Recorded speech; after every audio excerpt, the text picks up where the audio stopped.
office, Bradford, Indiana. I'd like to give you some figures, Mr. Grooms, on talking about the wage differences. Oklahoma went right to work back in about 2011 or 2001, 11 years ago. Their wage for laborers, these are actual facts, I've got the wages, $9.81 in Oklahoma. That's their wage for the laborers. You go to Indiana, it's $32.47. You go to Kentucky, $26.25.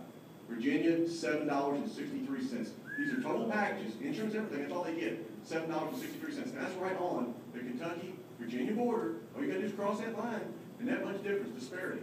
You go to Tennessee, it's $12 an hour. Texas, $12.81.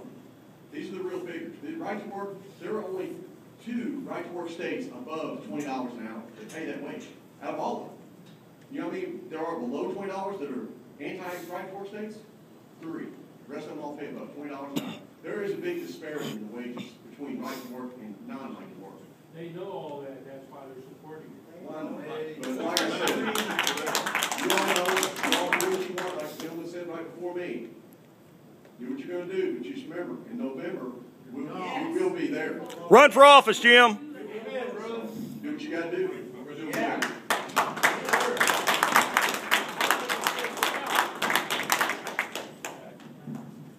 The gentleman that talked about me, I wasn't a rich person as I grew up. I didn't have a father for a long time. I went to college and I went to school, and I worked hard at getting a degree so I could have something for my family. He disparaged me, so can I please at least say something? I wanted to teach, and I wanted to teach children.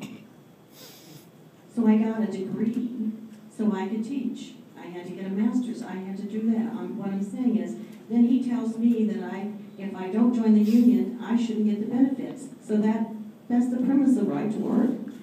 If I don't join the union, I shouldn't teach. Something that I have gone to work and studied for 5, 6 years, I shouldn't be allowed to teach because I won't join the union because they're going to give me benefits. That is what you said. That's what he said to me. Yes, he did. So I just wanted to say that I have worked hard. I knew coming into this meeting that there was going to be more people here that were not happy, but I came. I went